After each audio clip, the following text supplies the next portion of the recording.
welcome to night number 3 under the lights here at Charlotte Motor Speedway. I'm Greg Olenek, joined by Curtis Swansworth, as always, here on Thursday nights here at Speed Racing Network. We got some Xfinity Series action for you here at Charlotte Motor Speedway. Great week to start off here in the first 2 races. Going to cap it off with these boys here and then head off to a nice bye week after this. Curtis, how you feeling? I'm really happy to be here tonight.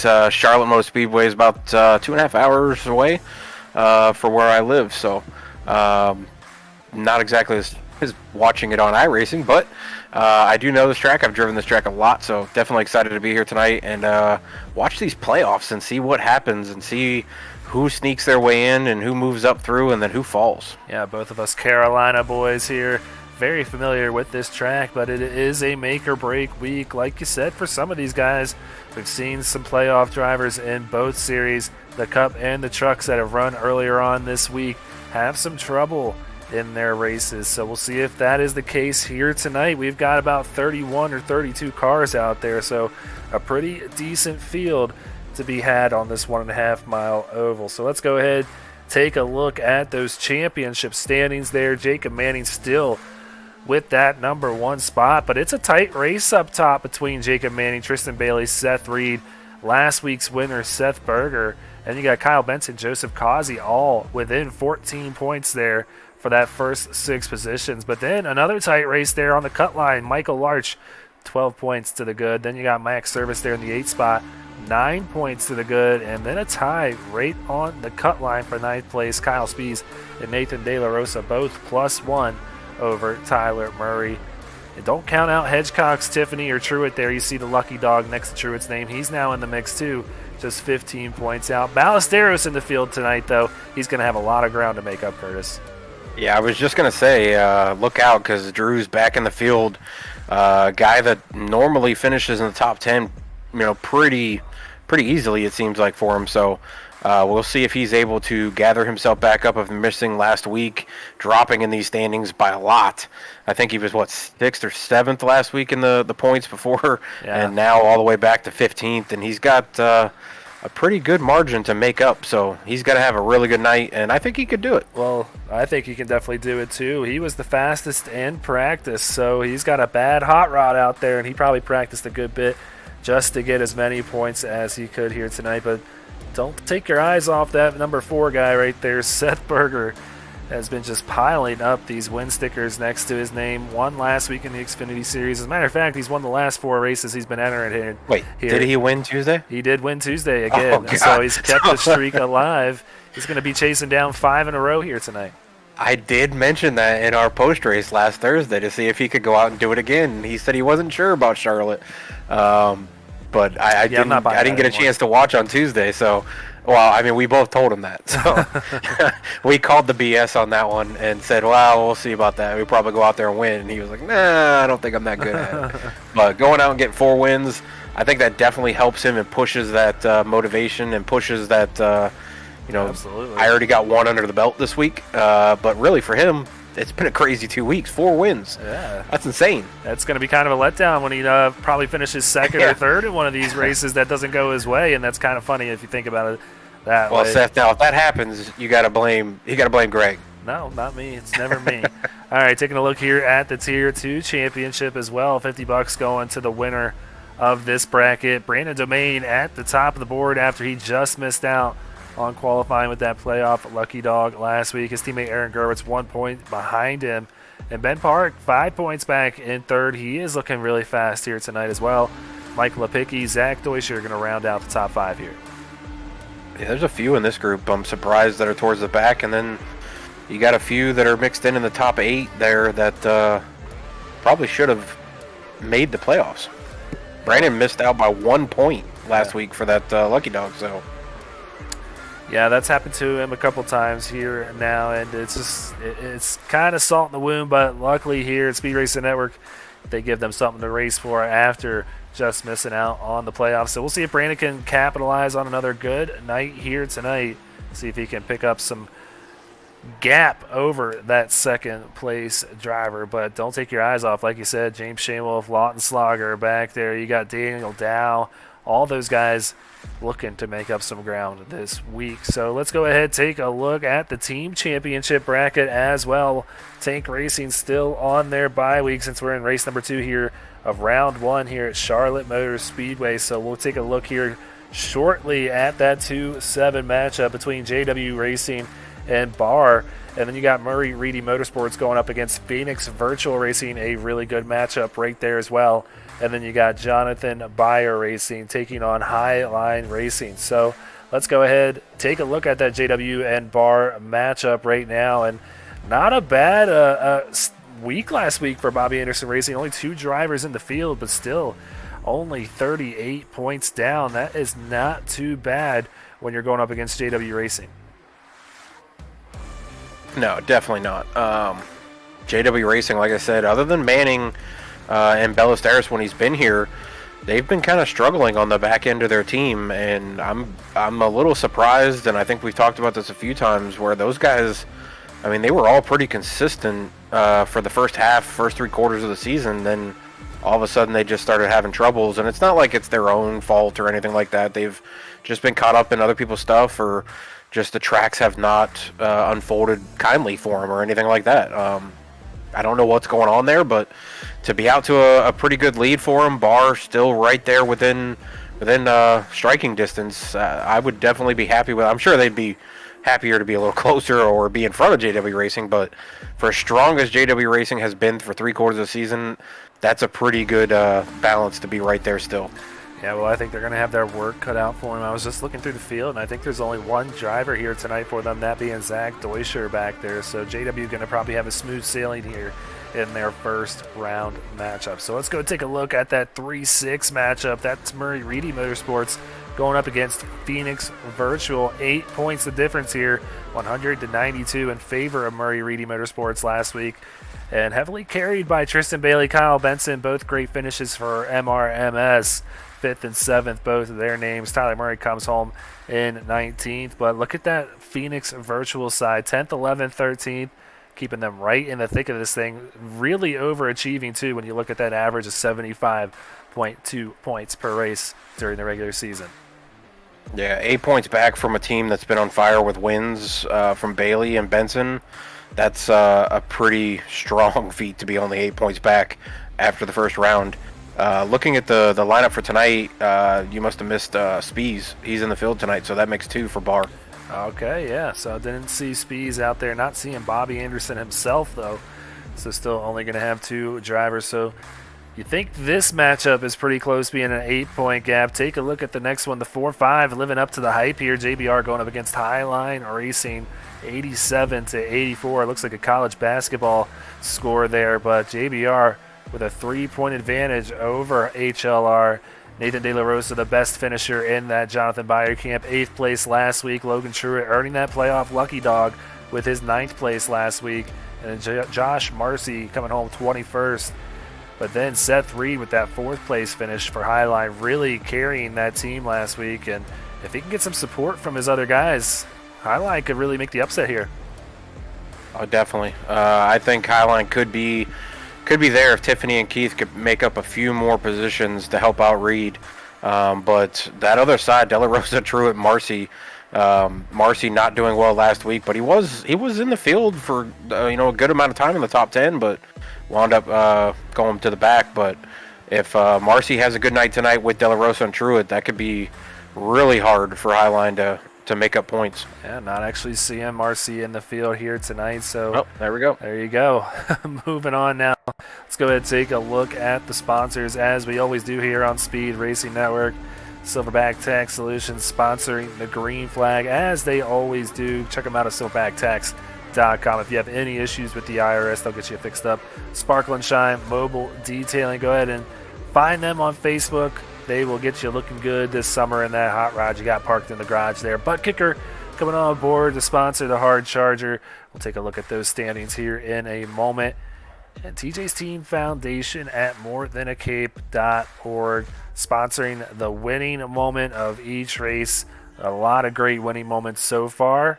We got another one that's going to take place here tonight. So let's go ahead and check out what these guys are racing for with that Butt Kicker Hard Charger. Before we get on out there on the track. This game or two, a really nice piece of equipment that's going to be hooking up to somebody's sim rig at the end of this thing. And right now, Kyle Spees with a healthy gap over his bar racing teammate Taylor Smith there.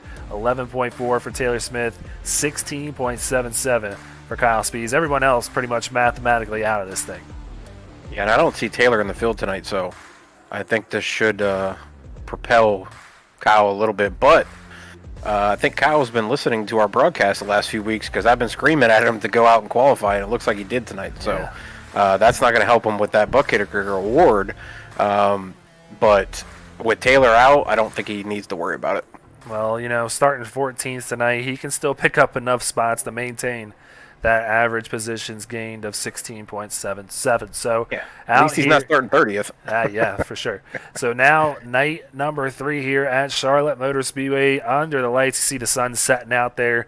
About to be some great racing here in Concord, North Carolina. One of our favorite tracks, Curtis. It's going to be a good one. Oh, yeah, definitely a favorite. I have not been to Charlotte yet. Just haven't made it out there, but it's definitely a beautiful track. The state has put a ton of money into it, and they got a lot more money coming too. Yeah. So should get even more better. It's not a bad along with investment.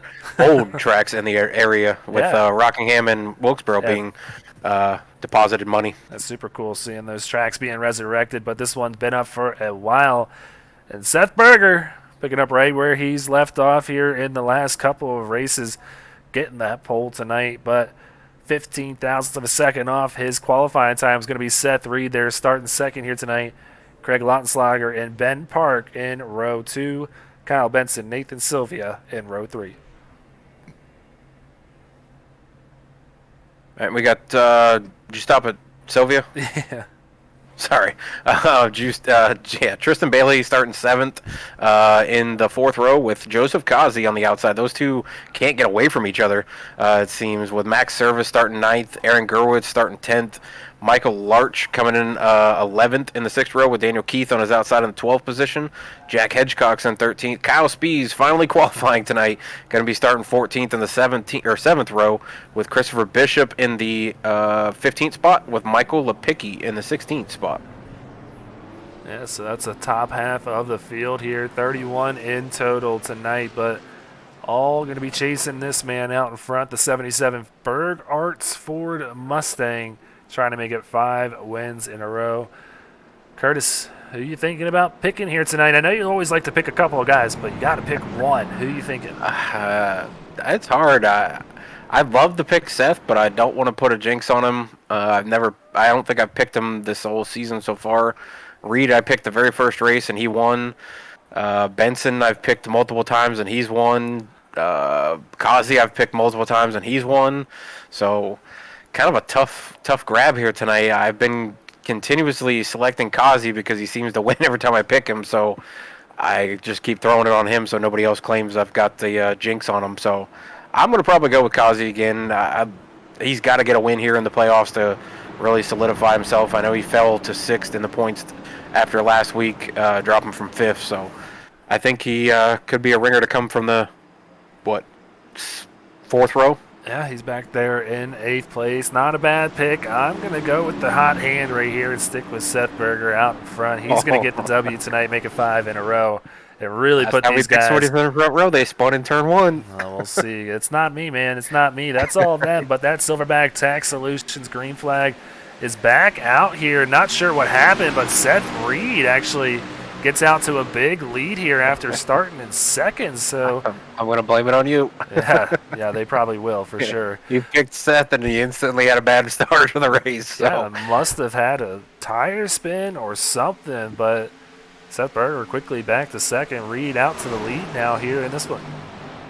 Yeah, Reed's not somebody you want to let out front. He's had multiple wins this season. He's been a little dormant the last, probably 6-7 weeks without a win. So could he come out tonight in the second race of the first round, the playoffs, and get a win and move himself into the second round pretty easily? I don't know, but Seth Berger quickly wanting to get that lead back from that 81. Knows how good that clean air is after utilizing it very much in the Cup Series race on Tuesday. So got a battle behind him too. Craig Lautenslager to the inside of Ben Park. Those two have not been able to separate from one another here, but see these guys coming across the start-finish line. A beautiful night here in Charlotte, just kicking off this thing. Yeah, and Lautenslager is somebody I wouldn't sleep on either. He's been pretty he's been a pretty good contender every race that he's been in. You always see him towards the front, so I'm not sure he's somebody you want to sleep on or really count out, because he could really bring it. I don't think he's gotten a win this season, but he's somebody I could definitely see stealing a win from one of these playoff drivers. See, Seth Reed has that early run speed. He's out to about 3.5 tenths of a second gap over Berger. Berger gets into the turns a little bit harder than Seth, but Seth gets off the turn a little bit better and picks up a whole tenth through that sector. So looking good. Now Ben Park back there taking a look to the inside of Seth Berger, and he's going to put Seth into the wall, I believe. Seth, big time damage to the right side of that car. Trying to see if I can find exactly what just happened here. Yeah, I don't think Seth's going to be too happy about that. Non-playoff driver, battling a playoff driver that hard early in the race and putting him in the wall. I think Seth's going to be a little bit salty about that one. Here it is. As he should be. Let's take a look at it here once again. See them coming off of turn 2 here. The 23 is going to take a look to the inside. And just, he's there. Yeah. He just misses the whole corner. He just throws him right on the wall. Yeah, he just did not get that 23 car down to the bottom there and puts the 77 hard into the wall. So Seth Reed still very much in this thing. He can get that fixed if we have a caution here tonight and be back in this one. Oh, did I say Seth Reed? Yeah, Reed's out front. He's so gone. many Seths here. But yeah, Seth Reed out in front of this thing. Excuse me, yeah. Seth Berger going to be trying to get back in this one. So Reed, Park, Benson, your top 3. Yeah, Benson was going to be one of my picks here tonight, and he's quickly up to 3rd after all that's unfolded here in these first 7 laps. So Benson looking to go make it 4 wins on the season potentially here tonight. Yeah, I love the 10 cars paint scheme. I think it's a pretty, it's not like super flashy, but I don't know. I just like it. I like the dark colors, red and black. I like the mixture of the Milwaukee on there. It's definitely a cool paint scheme. Kyle's definitely been on a roll the last 6-7 weeks. The weeks that Reed has been off or kind of dormant, I guess, for missing races or just not having good races, Benson's really capitalized on it. A few others have really capitalized as well. And Benson's, I don't know what it is. He's just a hard charger. He's either wrecking guys from the front or he's winning the race. It's win or go home for him. Watching this race heat up right here between this middle pack. This is from Causey on back. Causey running 7th right now, closely followed by Kyle Spees, who's up 5 positions from where he started in 14th, already up to 9th. Then Aaron Gerwitz, who is 2nd in that playoff, that second-tier playoff here on SRN. So he is running good in the top 10. Got a few playoff drivers, quite a few playoff drivers to be exact. We got 1, 2, 3, 4, 5, 6, 7, 8, 9 that are currently sitting outside the top 10 right now. So a lot to be gained for some of these guys if it remains this way. Yeah, looking inside the top 10, it's 3 non-playoff drivers, and Park's one of them, and he was just battling with the 77. Then you got Lautenslager, who I said, he hasn't been here that often, but when he is, he's usually at the front, and here he is in the top 5. And then you got Gerwitz, who's battling for that second-tier playoff position, and he's right there in 10th. So not a bad night for him. So far, though, I'm looking through the rest, and there's a couple that are struggling here. Really tight. Racing with Hedgecock. Man. Hedgecock seems to be always right on somebody's door as he's racing, so a very close race. Ooh, and they almost touch again with the 52, just barely moving. Yeah, you should be using your luck wisely here early on. It is early in the race to be doing that. Yeah, it's easy for old Uncle Netcode to come and hang out for the barbecue if you're racing that close. So good to see these further guys apart heading that code. So yeah, we've seen a lot worse before. So I've seen a whole car between me and get sideways. I mean, don't get me wrong, I love seeing some tight racing, but man, that was a very tight moment. He is not giving up. Back to the inside of the 43. Michael Larch trying to move his way up to 11th. He's going to clear the 43, move on up. Yeah, I was going to say the rest of the field, though, Ballesteros is coming up through. He's up 6 positions. Shane Wolf's up 5 positions. Duscher's up 9 positions from last. He's battling Brandon, who is leading that top of the second-tier playoff spot with Gerwitz further up in the field. He's going to have to make up some positions to get back in this with Gerwitz, or Gerwitz is going to take over the lead for that grouping. Berger fell all the way to 30th, though, so Berger's really going to have to hope for a caution at some point here and get some of that damage fixed if he can, because he's fallen way back on the field. He's actually completely off the main pack and almost a half track behind Seth Reed, who's leading, who's pretty much disappeared from the start. Yeah, that's Tyler Murray just in front of him, and then the next car in front of him is about 3.5 seconds ahead, that being Travis Anderson. So starting to lose touch with this field. 12, now 13 seconds behind Seth Reed. So getting to that point to where they're about half of a track behind. So Seth's going to be trying and praying for a caution to come out to get this thing fixed. See if he can try and make up some positions after. You can't beat him, beat him. Yeah. He put him in the wall. I don't know if maybe Ben Park has paid attention in the last couple of weeks and seen that Seth has been so strong, winning 4 of the last 4 races, and maybe he didn't want to see Seth go for 5. I don't know, but they're going to blame it on me nonetheless, more than likely. So I told you not to pick him. We'll be hearing about that. Who am I going to pick, man? Obviously, I'm going to pick him. He's won 4 races in a row, so it's going to be, like I said, some sort of record. Yeah, but we haven't picked him in all 4 of those races, so well, there you go. Well, great battle here for second. Right? Kyle Benson trying to pick up a spot on Ben Park, clears him, and now Benson got one more position to go before he's out in front of this thing. Yeah, Reed's got to about a second 1.6, a little over a second and a half lead, and that clean air is definitely key. But Benson seems to be making up positions. He's up 3 positions from a starting position, and there's some others moving through the field as well. There's a couple that have fallen back from where we saw him start moving. Spees has been really battling back there with that group of 4 or 5 guys.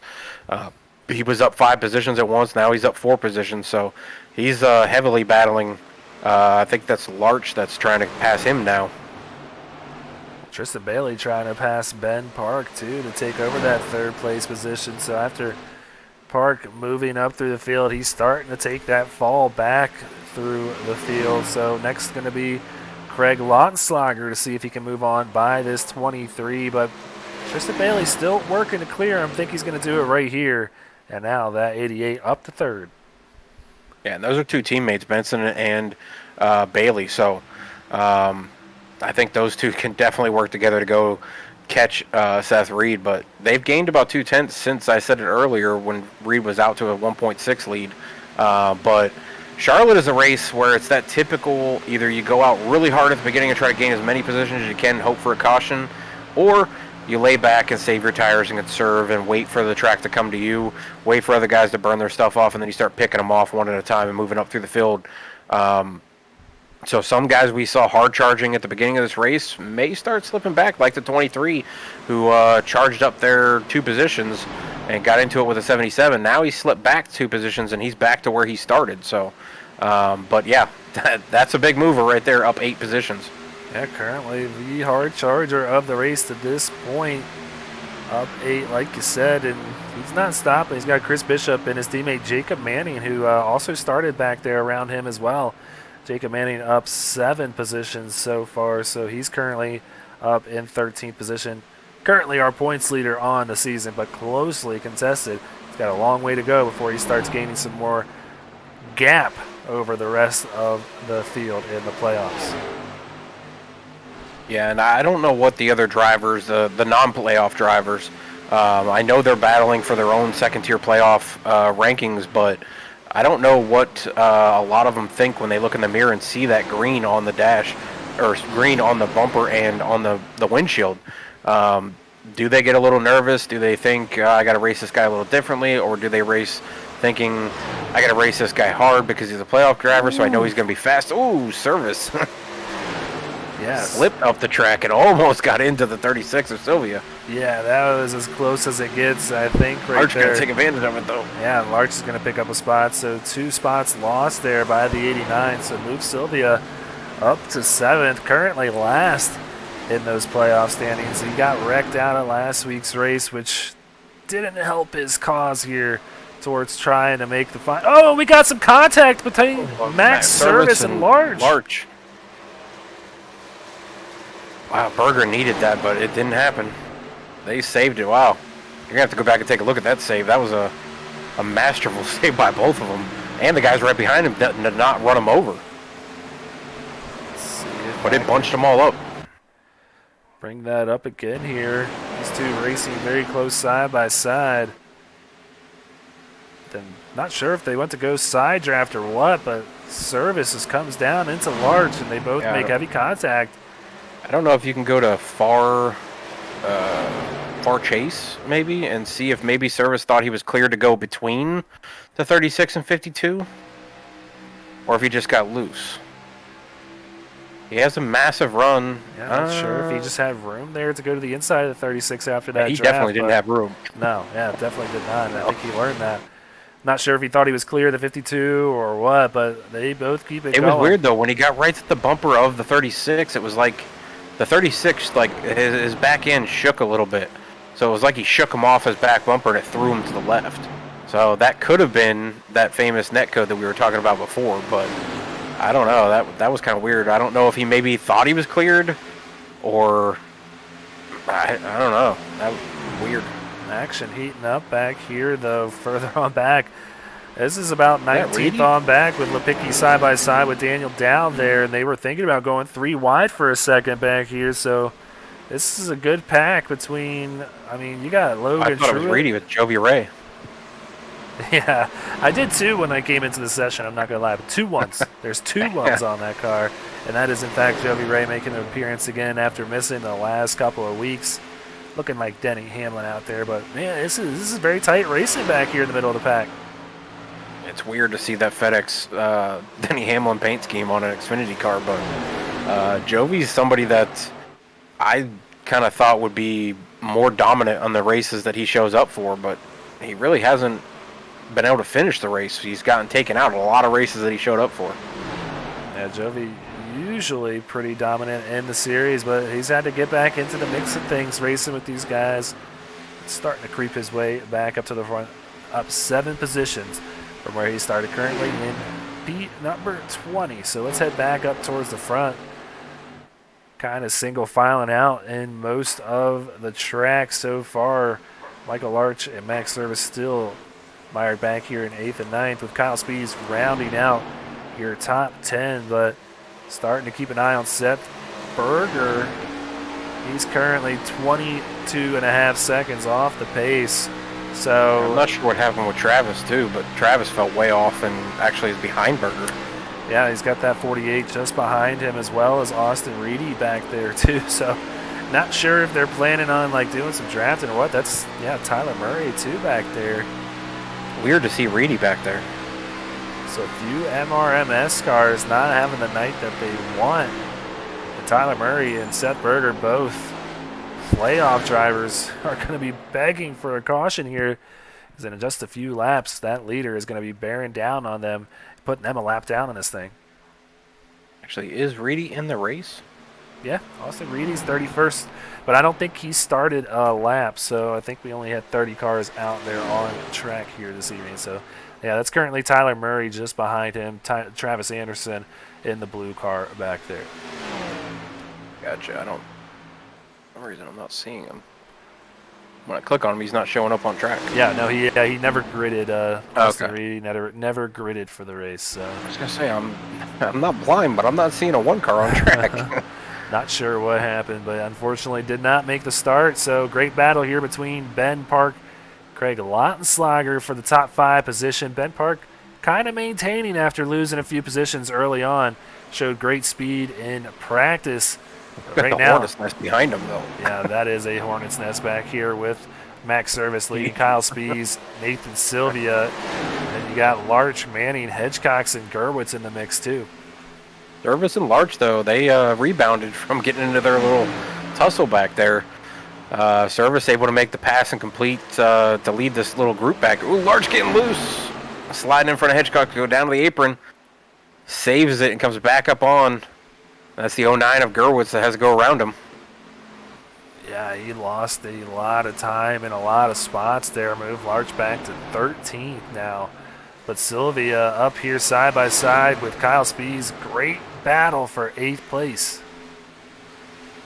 Yeah, Spees is back there. He's quietly making passes, and he's not making them like flashy passes either. He's just kind of just choosing where to go when he can, and if he can make the pass, he makes the pass, or at least tries, and he's not really like hard charging it. But Manning, your points leader, sitting right behind him, trying to figure out how to get by both these guys, because it almost looks like they're holding him up. Yeah, Manning feeling like he probably has a pretty good long run car, up 10 positions from where he started, currently in that 10th position. A few guys out there with plus 10 next to their name. Jovi Ray, another one in 17th. Bo Tiffany back there in 20th. Both. All three of them have gained 10 positions on the night. So a lot of hard chargers in this one, making for some exciting racing. You can just see the speed that he gets off the turns. But Charlotte being so much more narrow than Texas, really hard to go 3 wide here without wrecking or putting someone in the wall.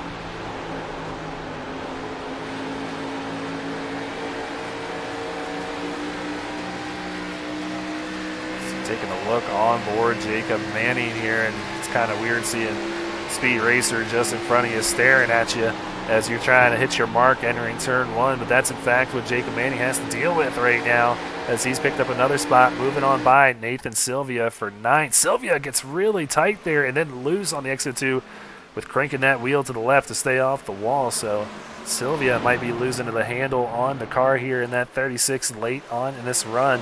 34, now 35 green flag laps in the book. And I hate to say it, the 3 guys back there in the back, they're closing in, or the leader's closing in on him. He's only a few seconds behind him now in the back straightaway, and Berger's leading that group with a good distance between the other 2 of Murray and Anderson. But if they don't get a caution here or somehow get moving, they're going to go a lap down, all 3 of them. Tristan Bailey sees Seth Reed getting bigger and bigger out in front of this windshield here and likes what he's seeing, now down to 6.5 tenths of a second and picking up about a tenth each lap. That 88 is really hooked up late in this run, but yeah, you can see it right there. They're about to start lapping some cars, one of which is going to be Seth Berger. Yeah, Bailey's he's usually one to go out here and kind of hard charge with Reed, and Reed's really hard charge from the beginning. We saw him with about a 1.6 second lead when Bailey was back there battling with Benson, and Bailey's run him down. He's down about a second for the first time when he first got behind him, and he's just continued to gain on him, and Bailey looks like he's able to wrap that bottom a little better than Reed is, but Reed's still making fast passes. He's only running about a half-tenth faster, or half-tenth slower than Bailey is. Yeah, we were focused on Bailey there. Don't take your eyes off of Benson, too. He's still very much in this race. All the top 4 are kind of starting to come back together, with Joseph Causey included within that. Yeah, I was going to say, don't sleep on Causey. He's coming too. Never. So I have to imagine we will start to see, with this being a 2-stop caution, out race. on track. Well, there it goes. I was going to say, we're going to see some green flag stops here shortly. It's the 53 of James Shamewolf involved in this one with the 13 as well. That's going to be Bo Tiffany, who was up 10 positions when we were talking about it earlier. Major damage to the back end of Shamewolf's car. Yeah, so this is going to be the look above the 13 here from our blimp, and that was not supposed to happen, so there we go. Just wanted to see your face real quick, Curtis. Yeah, it's not the best picture, but... Well, let's go ahead and cue it back up again, and yeah, they just made contact. The 53 hits the wall looked there. Like Bo had to let off. Looked like he had a little loose. He let off, and Shamewolf came flying on the outside, and Bo just wasn't able to get it collected and started sliding up the track and went right into the door of Shamewolf. Let's take a look. Yeah, they just kind of 13 gets tight. You can through see this that front end, yeah. And the 53 had already pitted too, so very much fresher tires on that 53. He was a lot faster than a lot of these guys, and not sure if Bo just didn't see him there or what, but fortunately just came up into the 53 and big time damage for Shane Wolf here. Yeah, it's unfortunate for Bo Tiffany, he's a playoff driver, but I can definitely tell you who is happy is that 77 of Seth Berger, because he was very much a risk of going a lap down there. And now he can come in and get a little bit of that damage fix that he received early on in the race with the pass with the 23, and maybe climb back up through once the field gets bunched up together again. So you see everybody going to come on down. Only one person, that being Shane Wolf, making the pit stop before that caution. So not only is Shane Wolf a lap down, he's going to have to get that car fixed up too here early on. So here we're going to see if anybody misses their stall. Looking like somebody back there. I think that was Sylvia. A little crooked. Yeah, he just mainly overshot it. And you see Berger coming on down. He's going to be in that first stall after being on the pole here tonight. He can finally get it fixed, but a great race between Bailey Causey. Looking like Bailey got that one. Then Manny going to pick up a few spots as well. Yeah, there's definitely gets my blood pumping when I see these guys coming down, and somebody who's at the back of the pack that started at the front, when they have to come all the way down pit road to get to their pit box, and those guys who are out front are already in their pit box, and then they're coming out, it always gives me a little bit of a rush to see if they're able to make it into their pit box in time without getting hit.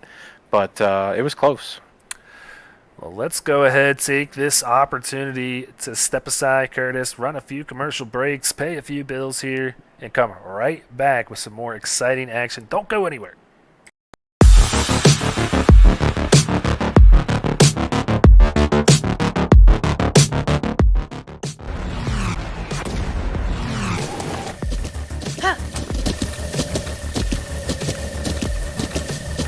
With the Butt Kicker Gamer 2, what you see and what you hear is what you feel.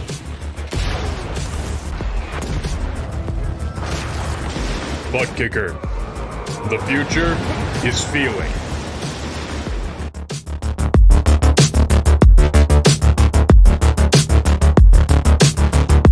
Silverback Tax Solutions specializes in dealing with IRS tax problems. If you are receiving threatening letters from the IRS, or if the IRS has placed liens or levies on your property, Silverback Tax Solutions can help you find relief. We have worked with hundreds of people to resolve their tax problems. If you're behind on filing your taxes, it's never too late to get on the right track. Silverback Tax Solutions can help with that also. Don't let another night go by where you lose sleep worrying about the IRS or your taxes. Head over to www.silverbacttax.com or call 662-996-4357 and contact an enrolled agent today. We can help you gain peace of mind and deal with those problems for you. Want to be a part of an established league on iRacing? A league that's competitive, fun, and above all fair? Look no further than Speed Racing Network. Originally known as Mid-South Madness, SRN has evolved into a league that can bring the best out in any given driver. Drivers work their way up through the ranks to hopefully one day call themselves a champion of Speed Racing Network. If you're interested in joining, don't hesitate to reach out to league admins to claim your spot today. Maybe you'll end up in the history books. If you're interested in becoming a sponsor in Speed Racing Network, feel free to head over to www.speedracingnetwork.com and reach out to an admin today. And as always, remember to go faster. All right, closely monitoring the repairs on that 77. Looking like he got it fixed up pretty good there, Curtis, but going to have a long way to make his way back through this field. Currently back in 28th position. Yeah, if he comes back and finishes well in this one, this will be a for sure race to remember. But a lot of damage on that right rear. The spoiler's still a little curvy looking on the right rear. He's still got a little bit of damage pushed in on the right rear as well. Right front's not too bad. You can see it being a little wavy with the metal there, but the rest of it doesn't look too bad. So he might be able to make a few positions up with him being bunched back up together. He was really fast, obviously, getting the pole. So maybe a top 10 car, but yeah. I don't know if he can get back to the front. Hey, I think it's a win in his book if he's able to get that thing back in the top 10 because he still needs points. Only 34 points to good. He cannot afford a 27th, 28th place finish here tonight. So got to get those repairs fixed. Got to make sure that engine's going to make it all the way to the end because we still got quite a ways to go in this one. Turning lap 43 once we turn him loose here. The Silverback Tax Solutions green flag back out. Reed just gone. Reed was on a whole nother restart for that one. Yeah, he got the edge That's over twice. Tristan Bailey and Kyle Benson and puts himself out to almost 0.4 of a second lead over that pack. But Bailey going to make sure to not let him get too far away here. Ooh, they're swinging all over the place in the back. Guys moving from the outside line to the bottom lane on the backstretch. So, but yeah, I don't know what the guys are doing there with Reed, but Reed is just decimating them on restarts. I don't know if it's him trying to go out super hard, super fast, and Bailey and Benson really not stabbing at the gas pedal and trying to just ease into it, trying to conserve tire, making those tires last. Bailey was obviously running down Reed. Bailey started back in about 7th to start this race and worked his way up to 2nd. Now he's starting 2nd. Can he, make up the time that he used to make those passes to get to Reed now? We'll find out here shortly. We're almost to the halfway point of this one. They're going to need one more stop to get them to the end here. So it's got to start running that through your head. We saw a good green flag run there in that first stint. So you got to kind of expect to maybe have the same thing here.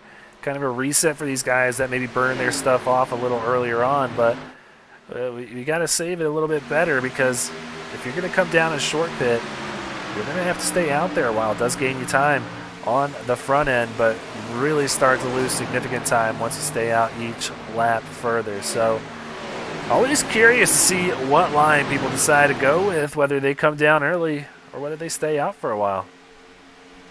Yeah, strategies can be all over the place with this track. I've seen guys come down early, gain the time that takes on the long runs, gaining those extra seconds that they need. But then, if you come too early, those guys who come a little bit later are on fresher tires later than you are, and they just start picking you off. You fall through the field.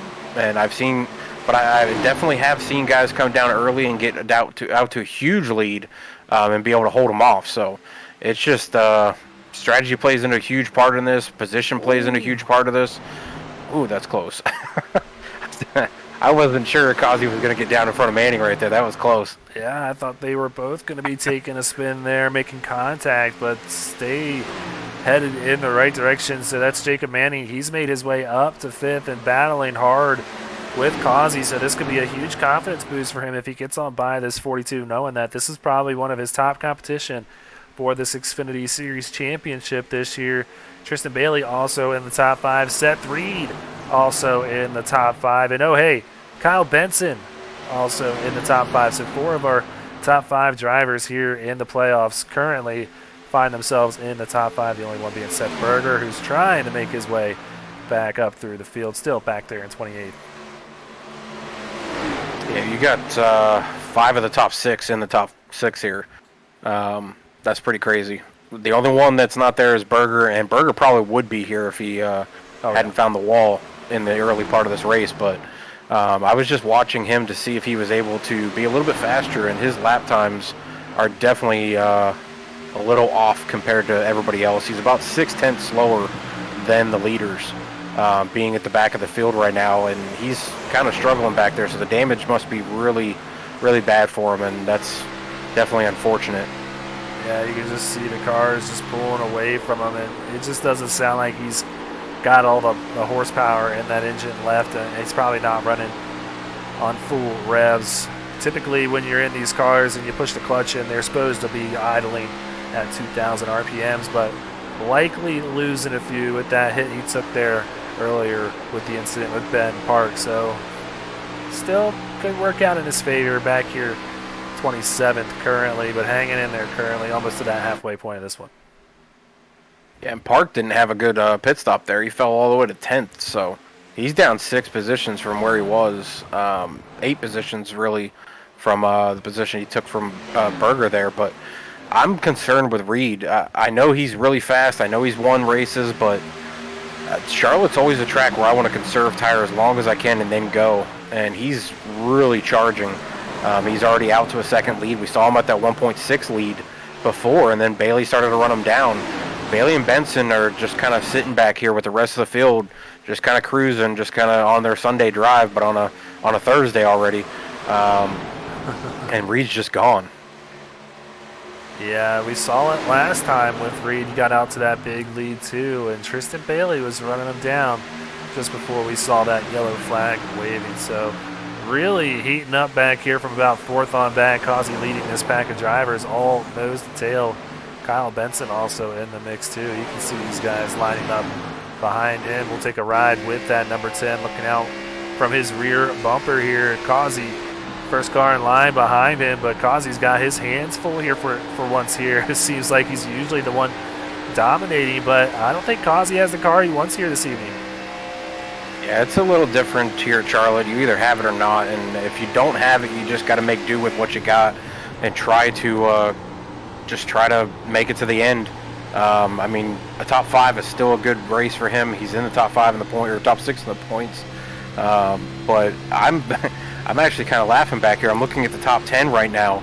There's only one driver in the top 10 who's not a playoff driver, and that's Lautenschlager. The rest are all playoff drivers. So all of these guys are pushing for every point they can get. We are right at the halfway mark right now. Coming around to the next lap will be the halfway. This is when you start going. Ooh, they made contact right there. And they're still really close. Benson not wanting to give up that 3rd position. Hangs on the exit of 2 right there. That was close, but you can really see just how narrow this track is compared to the track we were at last week. Benson looking really loose right now. With the I think he got some help getting loose. Yeah, taking the air right off of the back of that car. He is. I think Causey was not happy about that last lap, so yeah. I think he gave him a little bump in that corner. He's giving it to him again. Yeah, he's definitely shutting the door. He's going to have to figure out a way to get by this 10 because Bailey and Reed both starting to set sail here and get away from this pack. And then you got Jacob Manning breathing right down your neck too if you're Causey. And now Manning got a whole group of cars taking a look here to the inside. Manning trying to take 4th away from Causey. I mean, the whole top 15 are right here. It's pretty crazy. The only 2 that really are safe are Reed and Bailey. The rest of the top 15 are all kind of stuck on top of each other. I mean, you could throw a blanket from 3rd to 15th. Yeah, it's a great race, and this is what we want to see here as we just cross the halfway point. I don't think Causey's going to... I don't think he's giving him a second to breathe. Look at him all over the back bumper again. Move him out of the pushing him out of the way. That's what you got to do there when you're blocking as much as you are there for Benson. And I can't blame Benson knowing what he's going up against here. He's still going to fight hard on the outside, try to get that run off of 2, maybe try to clear that 42 again. And I know Causey is running out of patience. We were talking about it earlier with the risk of that old getting too close to each other and having the whatever it's called, I can't think of it now, the effect. But that was really close racing. I don't know how neither one of them went around, especially Benson. Benson gonna send him here. Benson sent him. Yeah. That's kind of the problem, though, is that Causey giving the bump to him several times. I'm not saying he's wrong for it because Benson was definitely blocking that line. You could definitely tell Causey and Manning were definitely faster, but that's kind of the problem is when you get by that guy finally, when you move him up out of the way, you better hope that he doesn't fall right back behind you because you know it's coming back. So we saw it happen Benson live on board the 10 here, and yeah, he just drove it in there a little hard. Definitely going to see that 10 receiving that EOL, I'd have to imagine. Yeah. Luckily, though, for Causey, I don't think he's going to have too much damage. When he finally did go around, it looked like he just barely got a little damage to the right rear and left rear, maybe a little bit as he tagged the wall. But luckily, nobody else ran into him. You see a bobble come out of the 10 too, which didn't help Benson. It didn't seem like he got the apron, but that car didn't stick either. And that little bump there that's on the entry of 1 is ultimately what shoved him up. I think he could have made that line stick. I mean, Causey gave him enough room, but at the end of the day, a little bit of hard racing Kind of here. wondering what the hands look like on the steering wheel on that one. A little bit of hard racing here, a little early on, but I think we're about to see everybody come on down pit road once again. Yeah, if I was Benson, I would probably pray that Causey doesn't get back to me. Yeah, and it's just hard to think, man. Causey's usually in such a good mood. I have to imagine that he is not very happy with the way that racing. Sure, he'll be happy. Or he'll be back to his smiling self after the race is over, and it's probably a day or two. But if he makes it back to the top 3, I think we'll probably hear some comments. Oh, a tight race on the exit. Bailey really coming close to taking the lead away there from Seth Reed, and you just see how congested pit road is as all the drivers coming down this time by, and not sure if this will get us to the end of this one. Yeah, it's close. I'd be shutting the car off if I was them. I think that's what we're going to see probably a few people do, and we'll take a look on the inboard camera here of Seth Reed. I mean, you're talking 50 laps. He's That's definitely pushing it. clutching and has the car completely turned off right now. See if the switch comes back on. Yep, he just turned it back on or let the clutch out right there. I can't use my cockpit cam to see the gauges because I have it too far up there, so gyro is the best I got. But I can tell you right now, I can hear the car going on and off, so yeah, I think this is going to be the case for every one of the drivers in this field. So while we're running around here, a few pace laps to run off as we are serving our second caution of the night, we're going to step aside one more time, run a quick commercial break, and come right on back. Silverback Tax Solutions specializes in dealing with IRS tax problems. If you are receiving threatening letters from the IRS, or if the IRS has placed liens or levies on your property, Silverback Tax Solutions can help you find relief. We have worked with hundreds of people to resolve their tax problems. If you're behind on filing your taxes, it's never too late to get on the right track. Silverback Tax Solutions can help with that also. Don't let another night go by where you lose sleep worrying about the IRS or your taxes. Head over to www.silverbacttax.com or call 662-996-4357 and contact an enrolled agent today. We can help you gain peace of mind and deal with those problems for you. Want to be a part of an established league on iRacing? A league that's competitive, fun, and above all fair? Look no further than Speed Racing Network. Originally known as Mid-South Madness, SRN has evolved into a league that can bring the best out in any given driver. Drivers work their way up through the ranks to hopefully one day call themselves a champion of Speed Racing Network. If you're interested in joining, don't hesitate to reach out to league admins to claim your spot today. Maybe you'll end up in the history books. If you're interested in becoming a sponsor in Speed Racing Network, feel free to head over to www.speedracingnetwork.com and reach out to an admin today. And as always, remember to go faster.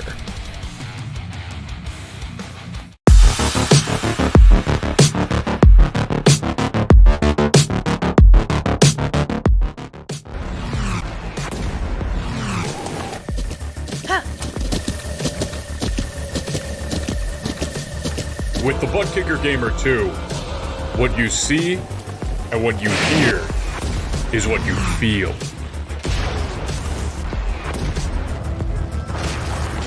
Butt Kicker. The future is feeling.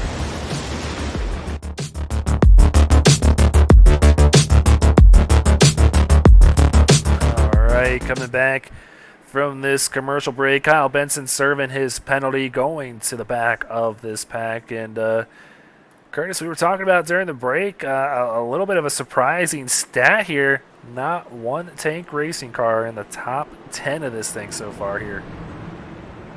Yeah, I'm actually, I didn't realize that Benson got the EOL. I wasn't paying attention there apparently, and Benson's actually behind Causey. who he spun. So do those two meet up again? That's going to be interesting if that happens. Yeah, we'll see. But now Seth Reed shaking off the tires, getting ready to launch here once again after a great one last time. Not as good this time, but still great nonetheless. We're back underway with this Silverback Tax Solutions green flag for the third time here tonight. Yeah, and Reed definitely getting out to a good jump. I don't know. Again, I don't know if he's just really jumping out there and trying to run as hard as he can, and Bailey and everybody else is just kind of waiting, because you can see they don't really hard charge. They're just kind of pacing for a long run here, and we were talking about it earlier on the break. I don't know if they can make it to the end. It'll be close. I was sitting there listening while you and I were talking on break, and Reed was definitely shutting his car off. Oh, we got Hedgecock spinning. Yeah, he's down on the Roval portion of this thing. Heavy damage to that 43. He is one of our playoff drivers here, even though you don't see the green on that car. He is going to be the last running playoff position driver now back in 28th, so no caution since he was off of the racing surface. But now a great battle here between Tristan Bailey and Jacob Manning for second. Jacob really looking strong here tonight. He wants a win badly. Now up to second ahead of that 88. There's one guy, though, I'm really hoping gets a win. And if he does, and if he finishes in the podium, I'm still going to mention it, but that would be the one, the 25 speed racer, Kyle Spees. I'm glad that he actually went out and qualified, even though he didn't have, a great qualifying position. He started, I think, 14th. That's better than his average of starting about dead last, to really move that butt kicker average way up. But even then, he's still plus 10, so that's still going to help his average a little bit. But to be up here at the front like he is and not have to work through the back of the field like he always does, I think this was the smartest idea for him, and I hope he continues it through the rest of the playoffs to help himself get to the next rounds. Yeah, he's looking really good out there so far, so I know all his fans out there in the chat, including his grandmother, Sue Novak, I know she's going to be liking that, so definitely appreciate each and every one of you for stopping on by here tonight. Great race so far. Watching Causey try to make his way back up through the field, currently up to 18th to this point. So we'll keep an eye on him as he makes his run up through the standings, but don't take your eyes off of Jacob Manning. He is going to be trying to run down Seth Reed here. And it's kind of compare these two drivers really similar to one another, that being Seth Reed and Jacob Manning. I feel like they're so fast early on in runs, but in some races lately we've seen them struggle later on in those runs. So curious to see how this works out for both of them. Tristan Bailey sitting here patiently in third, and I know Kyle Spees, from him being my spotter last year, another one of these patient drivers out there, he's just going to be waiting to see if we can tick off these laps, maybe make a run to the end all the way green, and that's going to really make it interesting. I am not sold by any means that they can make it to the end on fuel. Yeah, we were looking at it on the break, and I don't know if they can make it. I know Reed was shutting his car off and doing everything possible to conserve fuel, but I don't think they can make it. If they do, I think it's a run out before you get to the finish line type thing. But Manning and Reed, like you said, I don't know. I look at Reed, the races I've seen Reed run in, he's been just a really, really hard charger, just goes out there and dominates with speed. Manning usually seems to have a little bit more strategical mindset playing into it. Same with Spees working his way through the field and things like that. But there's a bunch of guys in this top 10 that I'm not surprised to see up here, but surprised at the same time. Look at Drew, up 18 positions. Logan Truitt, up 18 positions. Jovi Ray sitting 10th, up 17 positions. Jacob Manning, who's sitting second, up 18 positions. Kyle Spees up 10 positions. So there's a lot of hard chargers that were not in the top 10 to start this race. Yeah, we now have a tank racing car in the top 10. Ben Park making his run up through the field again, now in 7th, and really pursuing this 91 of Logan Truitt, wanting to take that 6th position. Seeing Lepicki back in the back off the track, and he's coming back up on the track. Oh, that's going to bring another caution. That was close. Berger was coming around that corner. I'm sure he was tightening up his bottom half of his body on that one. Yeah, so the 46 with big-time damage here on lap 73. Let's go ahead and queue up Another Sparkle and Shine mobile detailing wreck replay here. Kyle Benson back here. Zach Deutscher, and Benson just gets into the 46. Could that possibly be the second EOL or the second penalty on Benson? They start getting more strict when they start handing out, and it's going to be a different. I think he's going to have a drive-through penalty now if it does in fact go on that 10 car. And we talked about it earlier with Benson. He's usually the guy that's either hard charging for the win or he's wrecking himself out. And right now he's not making any friends. Yeah, that looks kind of similar to what he did to Kazi there. But yeah, I don't know what Benson's up to right now. But probably somebody needs to get in his ear and tell him to calm down just a little bit and work his way through this field a little methodically instead of really pushing his way through the field. But that's another tank racing, the 46 of Lopicki. Yeah, so we're going to probably see everybody, I think. One of them staying out, Bo Tiffany. He's going to opt to stay out there, try to gain some track position. One of our playoff drivers who's not had the exact night that he's going to try and make up some spots by some strategy here. Maybe seeing a trend play out with all the cautions. But I'm keeping my eye on that guy pitting right there. He's been able to start chipping away at that damage on that 77, so we could see maybe him start to creep up through these standings, especially with all the chippiness we're seeing here lately. All it takes is a big wreck, and that 77 is going to be feeling pretty good about his chances. Yeah, they can definitely make it to the end now. So Bo Tiffany taking a huge swing at the strategy side of this. I mean, he was back there mid-pack or towards the bottom half, and he's definitely taking a swing to try to stay in the top 10. If he can get going and not spin the tires, that's going to be key. If he can get going, and it looks like Ben Park's coming out side by side with him. That's Ben took a pretty 2 big tires. jump in pit too. Yeah. So that's going to be 2 guys who they're going to have to watch on this restart. This restart could be very, very entertaining for us and very bad for some people. But you got Reed, Manning, Bailey, all on 4 fresh tires, super fast cars. Spees right there as well, and you got 2 guys, one on old tires, 14, 15 laps old, and then you got one guy on half of new, half old. This could be a very costly restart if this goes wrong. Well, still waiting on that call, so let's go ahead and try and bring up It has to be on Benson. One of our drivers here, Seth Reed. It's Greg Olenek and Curtis Swatsworth up here in the booth. Wanted to grab you since we're under caution here. Pick your nose, not your nose actually. Pick your brain. I'm not going to pick your nose, Seth. How's it going out there so far, man? You're looking strong in that 81. It's going well, man. Just trying to play some games on starts to get a little bit of ground so I can just take it easy. I couldn't get in a rhythm that last run, and I just wasn't hitting the line. But yeah, it's fun out here. I'm waiting to see what Jacob Manning can do. I know he's pretty good here. So, and Tristan's been hounding me and stalking me the entire time. So, I know he's back there too. Reed, is tires playing an effect in this? I've seen you kind of, go off real hard at the starts or these the restarts and the start of the race, and you get out to about a second and a half, and then Bailey and Manning and the rest of these guys start reeling you back in. Is it having any effect on your tires with going that hard in the beginning of a run? Have you learned anything from it, or are you just still going to go out there and hard charge? That second run, I was hitting my line perfect and still conserving tires. I wasn't too worried about that. That last run, I felt like I would have went back to Jacob a little bit. I didn't do as well taking care of the tires, and I think I was overdriving a little bit. But just trying to take care of that right front here. I'm just trying to wrap the apron and that line right there and try to take care of it. All right, man. Well, 1 lap to go before we go back to green flag racing. Best of luck, Seth, and maybe we'll be talking to you after this one. Well, hopefully, man. Hopefully. All right, take care.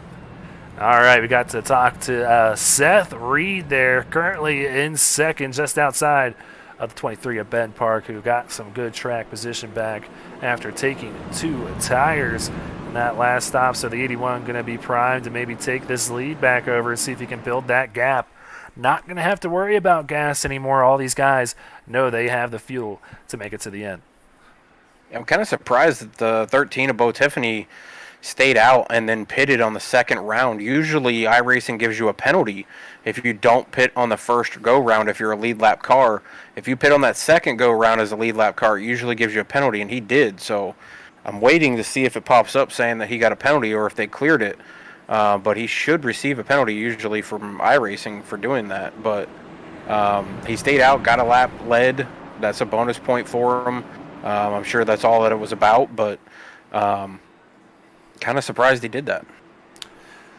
Well, Kyle Benson did get the EOL, well, the caution for that last one. He's going to actually have to do a drive-through penalty in that 10 machine, I do believe, for that second one. Third one will get him thrown out of this race, so we'll see if he's able to clean it up back there. But we are back underway. Silverback Tax Solutions green flag waving here at Charlotte.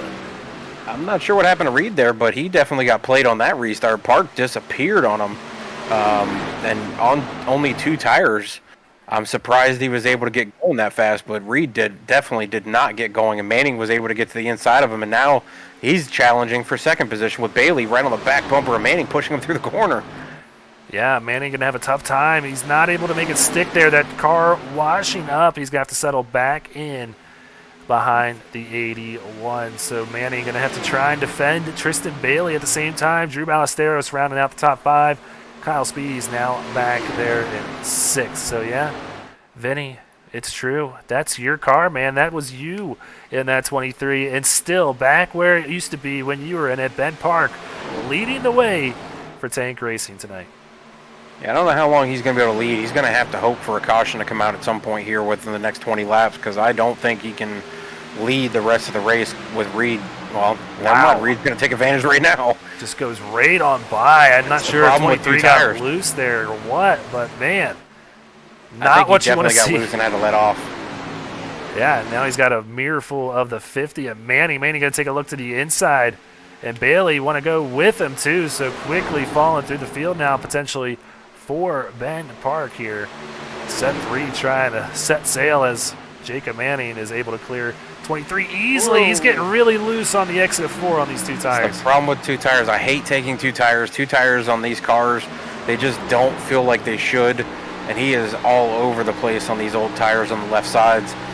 With only taking right sides there, those right sides have grip, left sides don't. And it's a pain to drive on 2 tires on iRacing. And I don't know why it's so bad.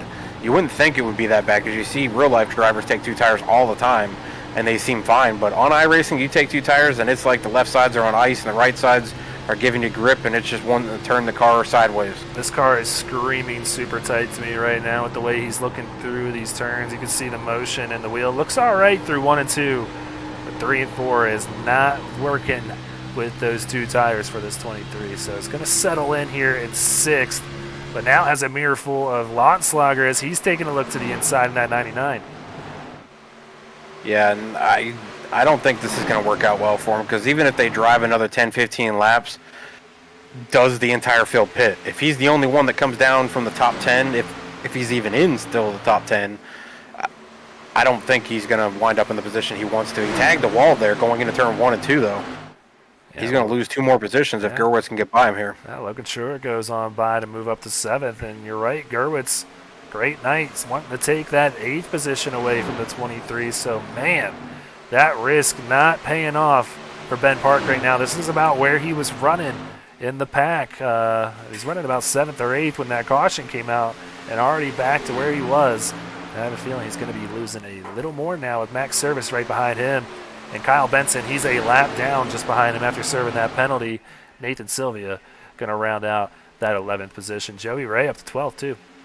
Yeah, and something we might want to keep our eyes on is Kazi is coming up through the field. He's sitting 14th right now, but there's a car right in front of him, about 3 cars in front of him, and that's Benson, who's a lap down, who gave Kazi the boot going into the corner. So at this point, Kazi should look at it and saying, well, you're a lap down, I'm not, so I'm going to try to get by you, but I don't know. Does Benson maybe give him another boot? I don't think so, man. Kazi doesn't seem like one to me that would just jeopardize his race. Kazi, 29 points to the good. Can't afford a bad race here tonight, thinking big picture. Benson can't either, because if he does another thing, he's out of the race.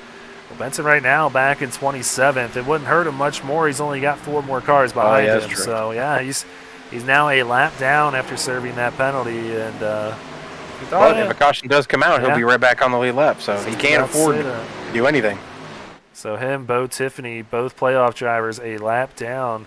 Bo multiple laps down back there in the 28th position. So Seth Reed with a near half a second lead over Jacob Manning. Tristan Bailey there in third. Drew Ballesteros in fourth. And Kyle Spees quietly sitting there in fifth. 3 drivers in red also in the top 10. Craig Lotslager, Aaron Gerwitz, and Jovi Ray. Yeah, your buddy in the 20, Brandon Domain, trying to catch up to Logan Truitt, battling for position there in the points. He's up to 12th, so not a bad night for him, up 6 positions from his original starting position. He's battling right now with Kazi right on his back bumper with the 36 of Nathan Sylvia, also right there in the mix, another playoff driver.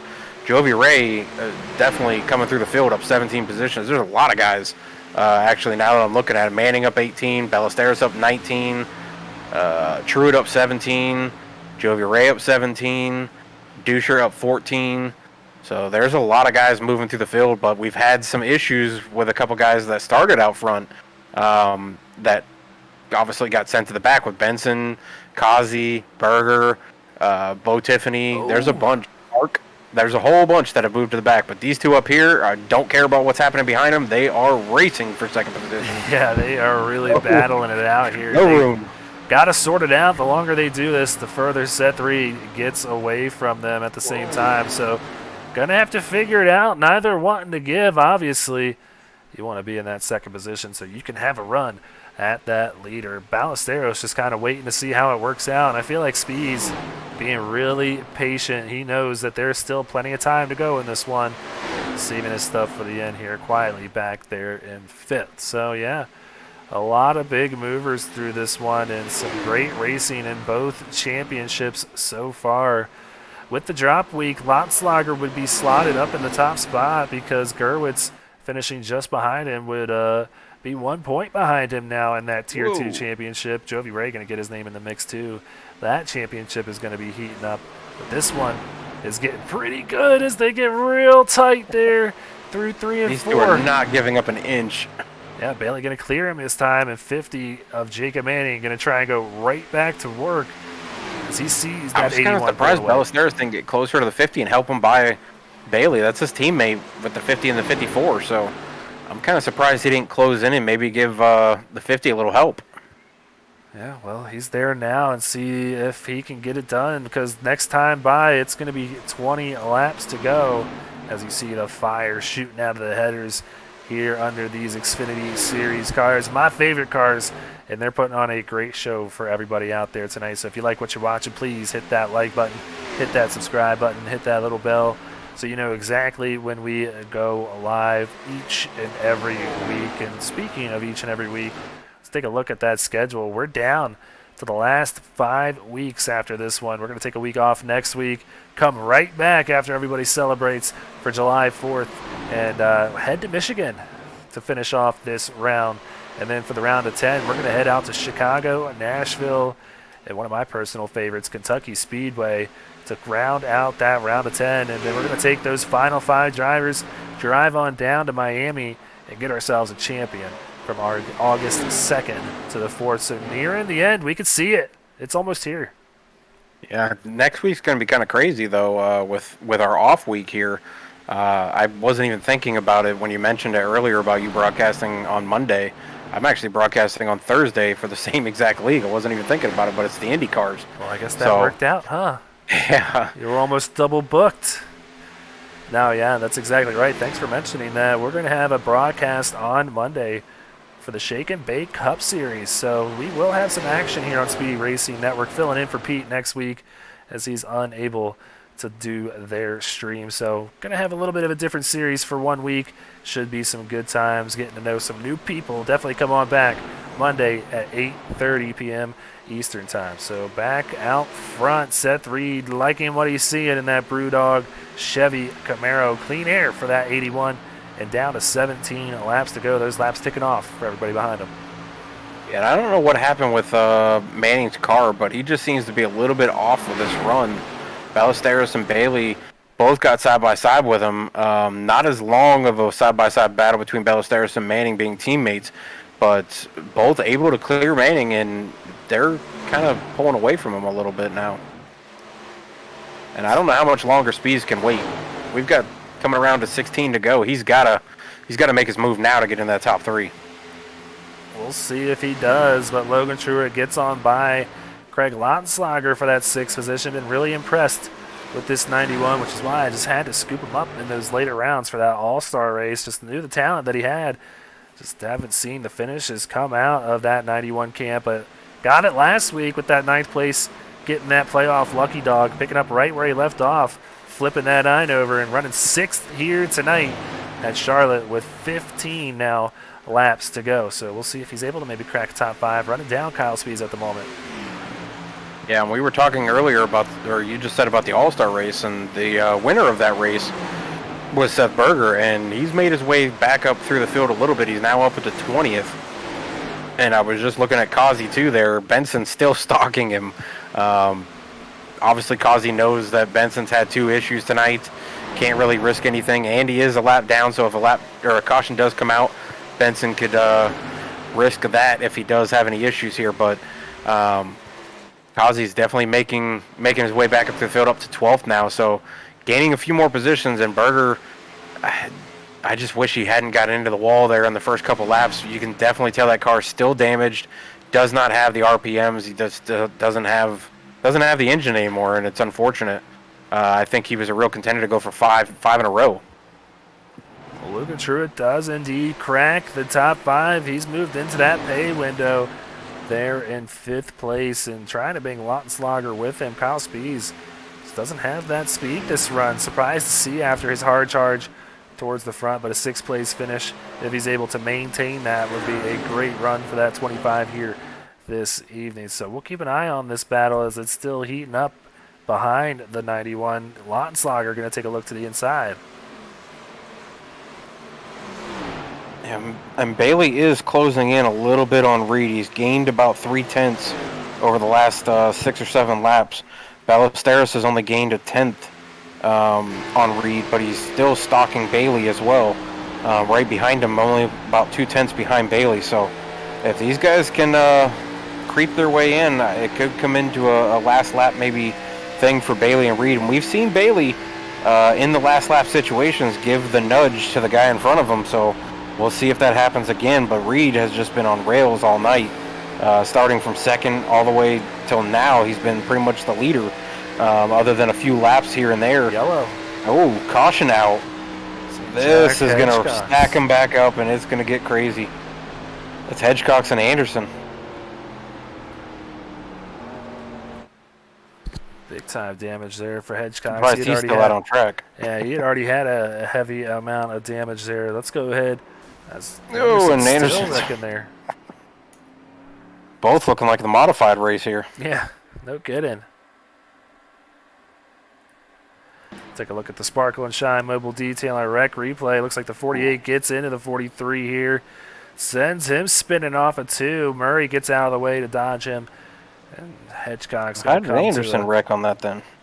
Did the 15 give him the boot? Because the 15 was right behind him, Daniel Keith.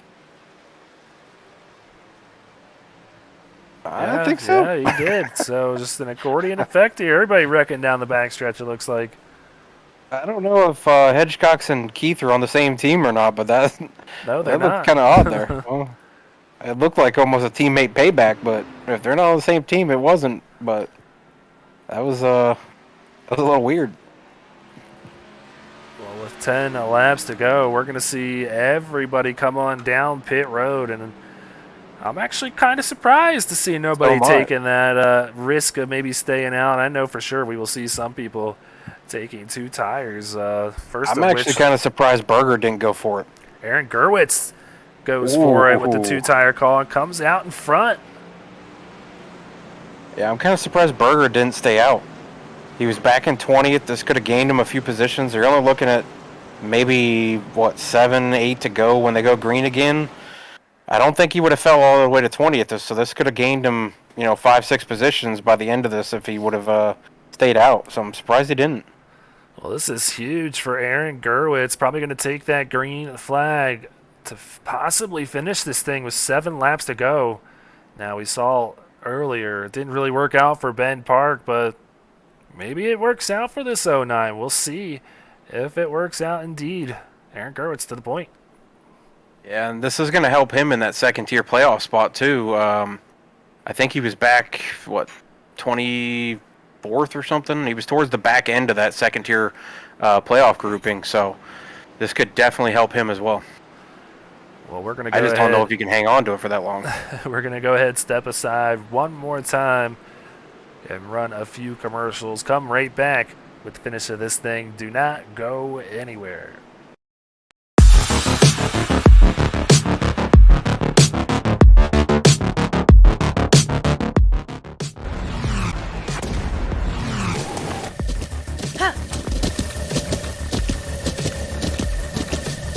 With the Butt Kicker Gamer 2, what you see and what you hear is what you feel.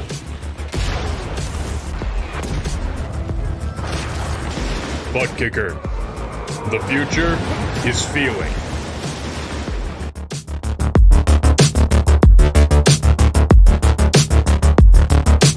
Silverback Tax Solutions specializes in dealing with IRS tax problems. If you are receiving threatening letters from the IRS, or if the IRS has placed liens or levies on your property, Silverback Tax Solutions can help you find relief. We have worked with hundreds of people to resolve their tax problems. If you're behind on filing your taxes, it's never too late to get on the right track. Silverback Tax Solutions can help with that also. Don't let another night go by where you lose sleep worrying about the IRS or your taxes. Head over to www.silverbacttax.com or call 662-996-4357 and contact an enrolled agent today. We can help you gain peace of mind and deal with those problems for you. Want to be a part of an established league on iRacing? A league that's competitive, fun, and above all fair? Look no further than Speed Racing Network. Originally known as Mid-South Madness, SRN has evolved into a league that can bring the best out in any given driver. Drivers work their way up through the ranks to hopefully one day call themselves a champion of Speed Racing Network. If you're interested in joining, don't hesitate to reach out to league admins to claim your spot today. Maybe you'll end up in the history books. If you're interested in becoming a sponsor in Speed Racing Network, feel free to head over to www.speedracingnetwork.com and reach out to an admin today. And as always, remember to go faster.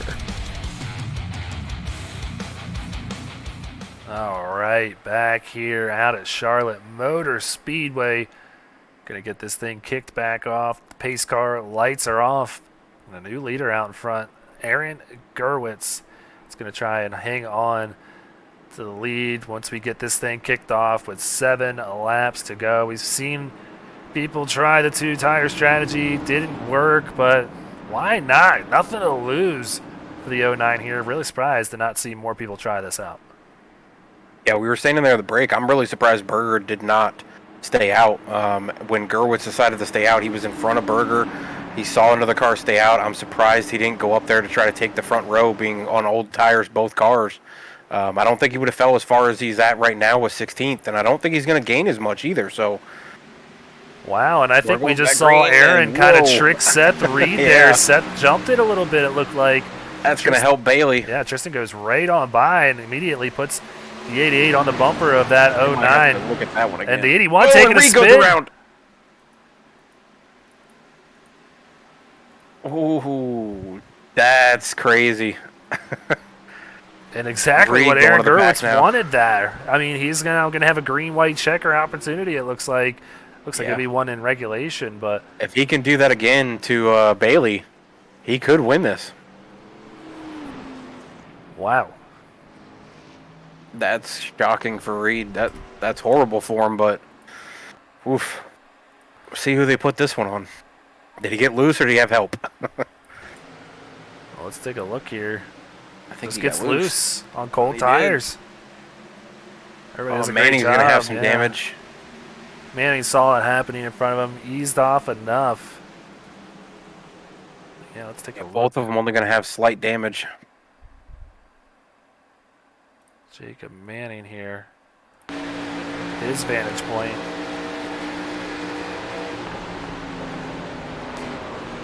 A little bit of damage there, but yeah. And Reed almost saved that too. He had it straight, and then when Manning touched his right rear, it turned him back down on the apron. But he had it saved. So he is Not going like to the receive. OL punny's going to really do anything there. Yeah, he was He's already at the back. going to come down already. Get that damage fixed, put 4 fresh tires on it. And see if he can make up some spots, man. That is going to be incredibly disappointing for the driver of the 81. Yeah, he led a lot of laps tonight, so that's going to be a huge downer for him. And it continues the woes that he's had these last 6-7 races. He's missed a few races. He's been wrecked out of races. He got a lot of damage to the rear. I didn't think he had that much. Now I'm worried about Manning's front end. If there's that much damage on the back of Reed, there's got to be damage on the front end of Manning that looks just as bad. They're not all pitting.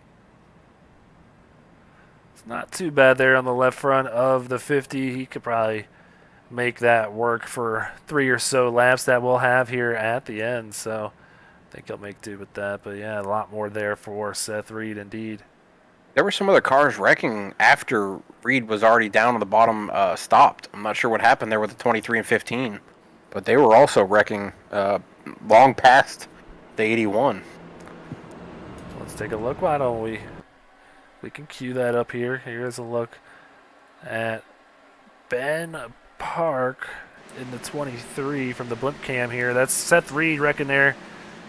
Daniel Keith to the outside, gets a little help from the 12 of Wayne Rayborn there, sends him right down to the 23. Caution was already out too.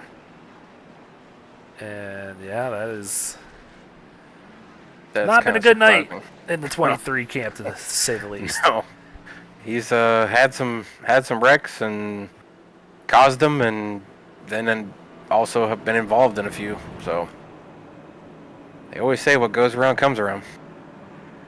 Well, we still got some time to kill here with those pace car lights still on. So before we get back to green flag action, why don't we run you through this field as it stands? The top 10 looking like Aaron Gerwitz out in front of this thing in that Phoenix Virtual Racing Chevrolet Camaro. Looking good in that Spark on Shine Mobile Detailing sponsored number 09. And then just behind him, Tristan Bailey getting that good jump over Seth Reed, moves him up to second here in that TJ's team number 88 out of Murray Reedy Motorsports. Then third, just a quiet but great night by Drew Ballesteros. Exactly what he needs, sitting 29 Exactly points. what I said would happen. Yes, look how pushed in the back end is too. Making it Yeah, work. it looks like Reed's. Yeah, making it work nonetheless. But helping him with that 29-point gap to the cut line. And another driver with a great night, the Lucky Dog, who made his way into the playoffs last week. He's up to fourth. He's 15 points back entering this race at the cut line, so he is going to be making up some ground as well. So the second driver not in the playoffs in the top 10 going to be Craig Lautenschlager, currently running in that fifth position in that number 99 Ford Mustang. And just behind him, the really beat-up more Ford Mustang of Bergerson Farms 89, driven by Max Service. He is going to be sixth place. You got Jacob Manning just behind him in seventh, who's gotten a little damage from that last incident. And then Kyle Spees back here in eighth for Bobby Anderson Racing.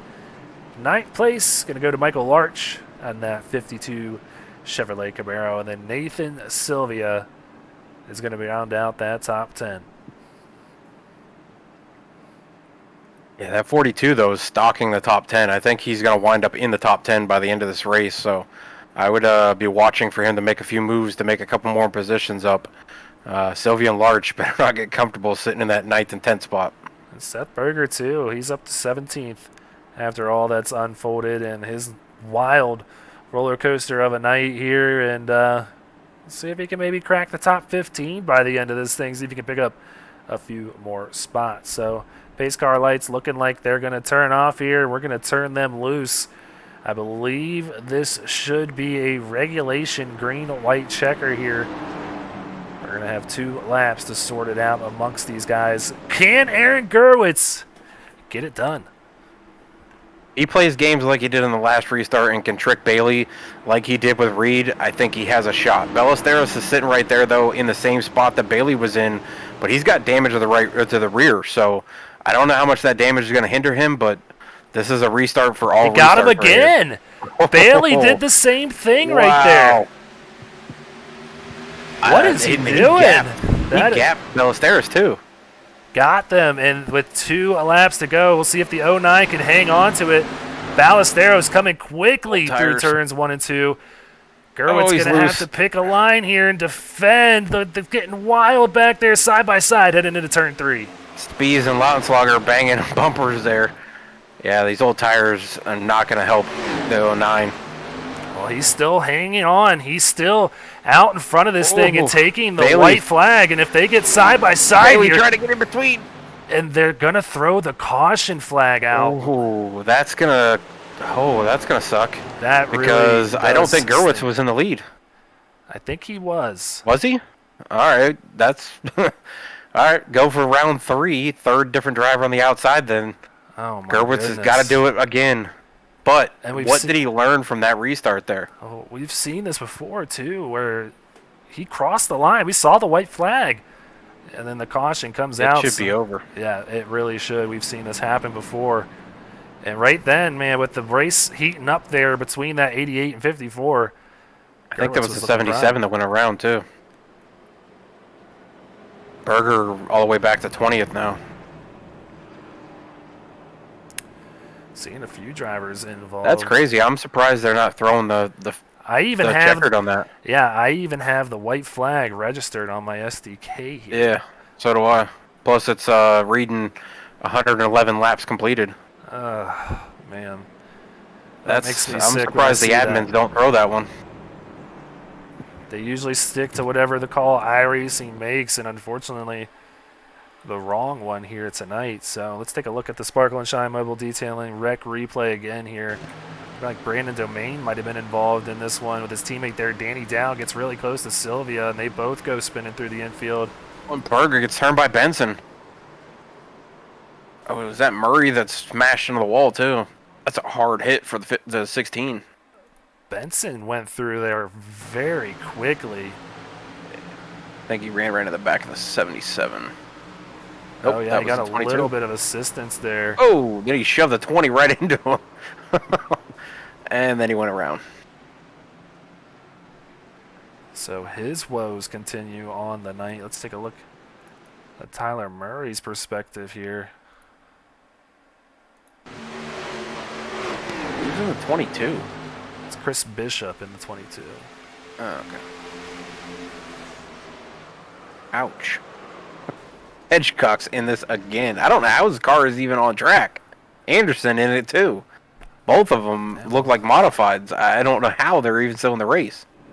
With the night some of these guys have been having, they got to be careful not to hit that incident point limit at this point and get DNF'd out of this one. So Benson's got to be close. Yeah, big time damage for a lot of these guys. And Gerwitz pulled off though. I don't know, man. The guys to his outside and behind him are now coming up on, I think, 15-lap old tires. Most of those have been caution laps, so it's not going to really even out too much, but he's got to figure out the second lap around. That's his problem. He can lead the first lap and be right there with them, but he's got to be able to figure it out. He's got to do what he did last time, but he's got to have more of a gap than what he did. I mean, he dusted Bailey, and then he left a huge gap between him and Ballesteros, and then they came hard charging after turn 2. Yeah, I have a hard time. I mean, yeah, speed-wise, he shouldn't be able to do it, but I think with the way the 54 and the 88 were racing side by side, I mean, if they keep that up, anything's possible. For a second, I was worried they were all three going to wreck, and then Logan Truitt was just going to be sitting there waiting to pick up scraps of this one and come away with his first ever win here in SRN. A lot of first evers on the line. Kyle Speed's still well in this thing too back there in row number 3. Bailey would try to squeak between Ballesteros and Gerwitz, and it just I'm glad he either backed out or it didn't work and it shoved him back, but it was close. He tried to squeeze between the two of them. Don't believe we will see those pace car lights go off this time, but this is going to be our first attempt at a green-white checker, and pleasantly surprised I was wrong. And they are off. We'll go green next time by. We'll see if Aaron Gerwitz can hang on, because he certainly had to hang on for everything there. We thought he was going to get passed by the 54. Held strong there through 3 and 4, but man, initially on that 1 and 2 on that restart, he was getting eaten up by that 54. So he's going to have to try, maybe do it for a third time here with Ballesteros now out there. We've seen this 09 somehow, some way. I hate to use the word trick, but he's kind of just tricking these guys into kind of jumping the start and then just getting out there. And it's working out really well for this 09. Yeah, he's got to be careful with that, though, because some leagues admins will watch that restart, and if you play too many games with it, if you slow up and break, some leagues will have the admins throw a penalty on the lead car. I don't think I've seen it here yet, but nobody's been able to do this like Gerwitz has these last couple laps. I mean, Reed was pulling it off at the beginning, but he wasn't really, slowing up or braking. But Gerwitz looks like he's just coming into it and then brakes a little bit as he gets into that restart zone and then just goes, and Ballesteros is not ready. Or the outside car is not ready. Pace car is off, and Aaron Gerwitz doesn't wait this time. He goes a little earlier, catches everybody sleeping. That's going to get exactly what he wants. The 54 and the 88 side by side for second. Yeah, and Truett's there too. So if the 54 can hang side by side, yeah. But they're still battling there for second. So if he can just get there to the stripe to actually get that white flag lap, he might be able to hang on to this. Looks like Bailey is going to be able to clear the 54. Bailey, not going to do it. Well, Bailey surges out to the front after that pass over Ballesteros, and now 1 lap to go. If we don't see a phantom caution just come out and decide to extend this thing, Bailey going to be likely coming away with another win this season. Ballesteros right there, though, on the back bumper. Does he throw it in deep? Nope. I don't think he's going to have an opportunity to do so, but he's giving it all he's got, sending that 54 in there right on the bumper. There. Doesn't get it, comes back to the stripe. The 88 of Tristan Bailey wins it here tonight. That was a good fight for Ballesteros. Oh, a little after the race bump. Where did Gerwitz fell to 5th, so still a decent finish for him, though. Yeah, great night. Even though Truett moving up to 3rd. Yeah, even though that wasn't the way he wanted it to go. Still a good night, good finish by Gerwitz. Should have threw the block on Bailey when Bailey was completing the pass on Ballesteros. Yeah, it's just hard. It's hard because I don't think Bailey will let off. Well, he's a playoff driver, too. You don't want to completely ruin that guy's chances at advancing, and unfortunately, Gerwitz had to let it happen. Knows last laps are last laps. yeah, knows what he's up against. But nonetheless, your winner tonight, Tristan Bailey, kind of fitting in that red, white, and blue, number 88 TJ's Team Foundation, burning it down on the Star-Spangled Banner start-finish line here. And Bailey was right there in the top 3 pretty much the entire night, so he started 7th and worked his way up into the 2nd, and then just pretty much hovered in the top 3 the rest of the night. Able to capitalize, though. Kind of surprising. I thought Ballesteros would be able to watch what Gerwitz was doing, but Gerwitz didn't break that time. He just went. And the speed on those fresh tires, it's what killed him. He had the first lap, but that second lap did not hold. I'm dying to know how it would have worked out if that actually, the white flag that registered on our SDK was actually the last flag or the last lap. I'm kind of surprised they didn't throw the finish on that one. Yeah, I can tell you for a fact they don't do that here. They just go with whatever iRacing does, and that way. Yeah, but iRacing was definitely wrong. This time. Yeah, we could have definitely 100%. saw that by a mile. I mean, before the last time I've seen that happen, it was at least close. Yeah, they were coming into turn 1 when the caution came out. So. Mm-hmm. So Kazi though making it back up in the top 6. Yeah, so TJ's team, Foundation, getting a lot of rep right now. Their car in victory lane for Tristan Bailey here in the Xfinity Series.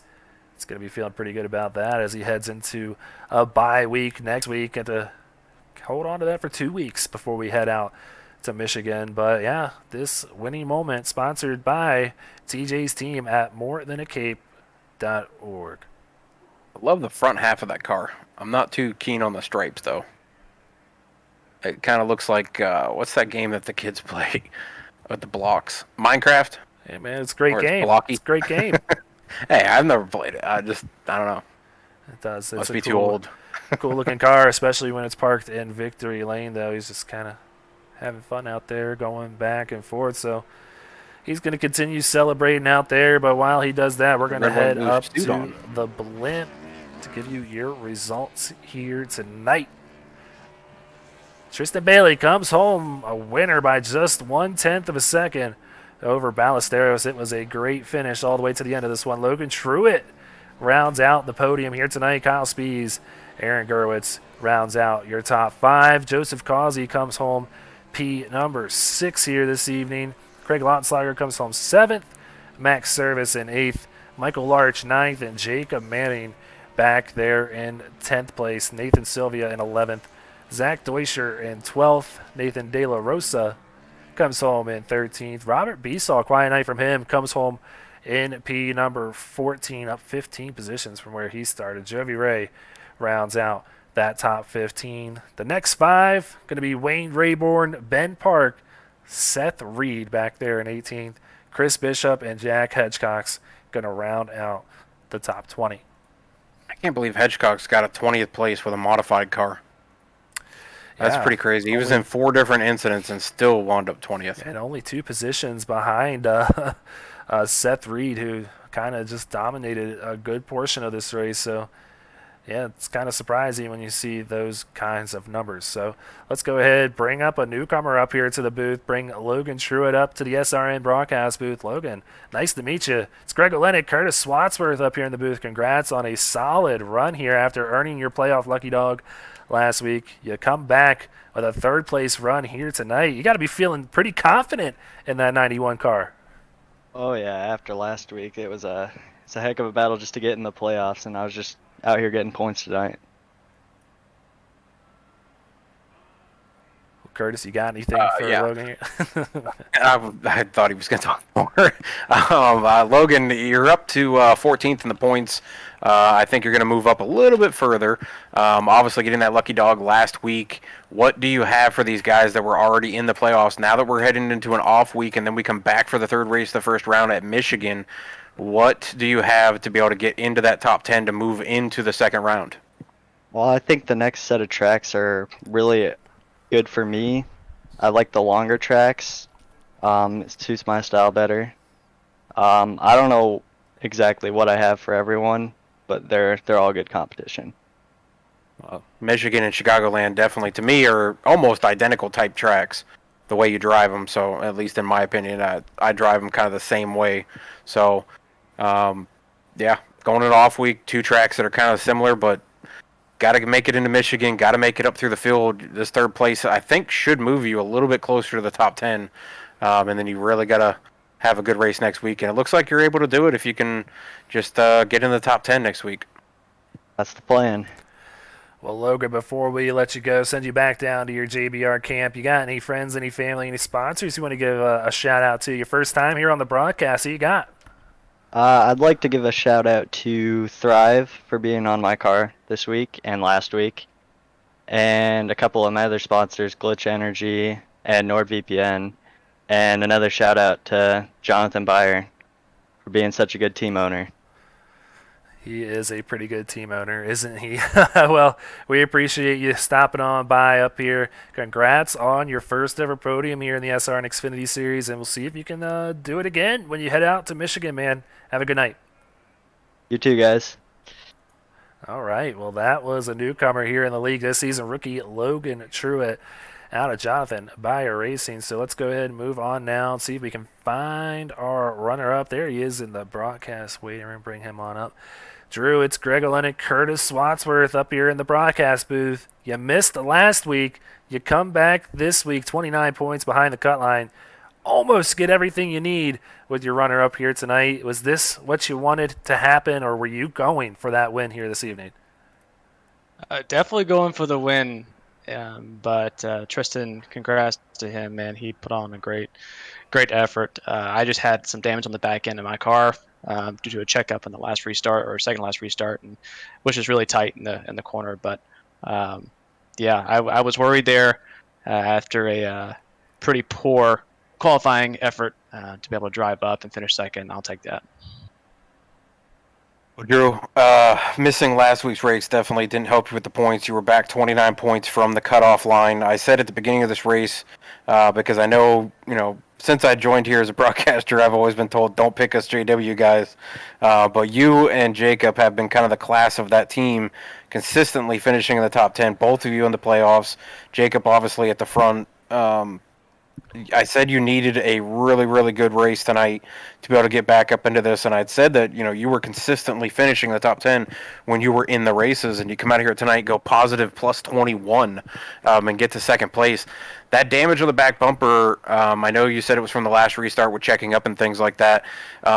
You started, I think that last restart you were talking about was behind Gerwitz. Was there any kind of checkup from him? Is that what made you check up and then get run into, or was it just, somebody trying to jump the start, things like that? Yeah, I think so. I was second row outside. I was trying to watch him, and I thought that he gassed it and was going, so I gave it a little bump in the throttle. And so when I went and realized it didn't go, like there's nowhere for me to go because there was a car in front of me, I got bumped behind me. So just kind of a chain effect. So unfortunate, but racing deal.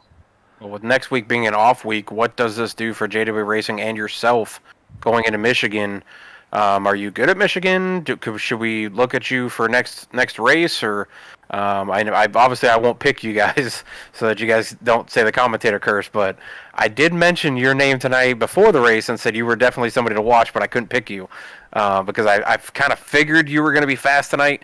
So what does it mean for you to go to Michigan, closing in on that top 10 with several guys from the top 10 having bad nights? Well, first of all, I think if you give us 2 weeks to prepare, give us an off week and another week to have regular practice, then yeah, you should definitely keep an eye on us. And we plan on, we're not going to be waiting around and just kind of sitting on the sidelines for the next 14 days. We're going to be out practicing, getting good game plan together. So although I missed last week, the goal every week is to go out there and practice as much as we can and then go get a win, or if we can't win, finish second. So I did what I had to do tonight, and I think our team, Jacob, did a great job as well. So yeah, we've got a game plan, and we're ready to go. So don't count us out. Well, before we let you go, celebrate with your teammates on a great run tonight. You got any friends, any family, any sponsors you want to give a quick shout out to, Drew? Yeah, thanks to you guys for taking the time to broadcast this fundraise. You do a great job every single week, and thanks so much. And I know a lot of friends and family enjoy watching, and my girlfriend as well. Happy birthday to her. Also want to thank Justin Rideout for supporting our team and keeping us in the game every single week. Thanks to Rogue Energy, Maxon Industries, Merit Mechanical, Route 2 Sport, MMA, and Saloon Door Sports for all their support each and every week. Yeah, pretty happy, and I guess we'll see you in a couple weeks. All right, bud. Well, yeah, congratulations. Once again, you got a Becky Langston out there in the chat cheering you on, so she's happy that you came home in victory lane. So we'll see you out there at Michigan in a few weeks, and yeah, enjoy the week off, man. Thank you. Have a good one. All right, that was Drew Ballesteros, our runner-up here this evening. So let's go ahead, track down our winner, Tristan Bailey. There he is. Bring him up here, up to the booth. Tristan Bailey, Greg Olenek, and Curtis Wadsworth. Great run here tonight. Gets you a win here in the playoffs. Hard fought out there, but looked like one of the dominant cars out here all night long. how hard was it battling for it at the end there? You had Aaron Gerwitz and Drew Ballesteros putting up a big fight, and set 3 looked really fast all night long. You kind of surprised came away with it one here tonight. Yeah, on that first run, I started catching set 3 in the run. It was just so tight though. Those bumps in the corners, I don't know where they came from. If they got worse over the years or something, but it's pretty bad in these cars now. The bumps are terrible. And then Gerwitz took 2 there, and he got loose the first time we went back green. He had to lift.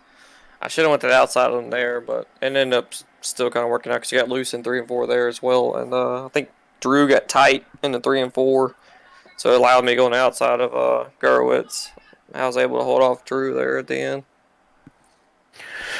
Well, Tristan, I mean, you come away with a lot of points tonight. Manning struggling a little bit, finishing out 10th. You get the bonus point for leading a lap. You get the win bonus point. Plus, you get a bonus point for having a clean race of 0 incidents. So this should, if I'm able to figure out this points calculations that these guys have, you should move up into the top spot of the playoffs. Going into next week's off week, then you got Michigan. I know from past experience watching you at Michigan, you're usually pretty smooth, pretty clean at Michigan, like most tracks that you go to.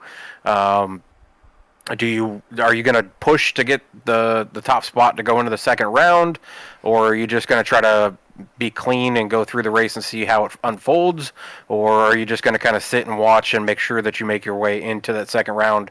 With seeing a lot of guys tonight who were in the top 10 in points may have slipped out of the top 10 with struggling tonight.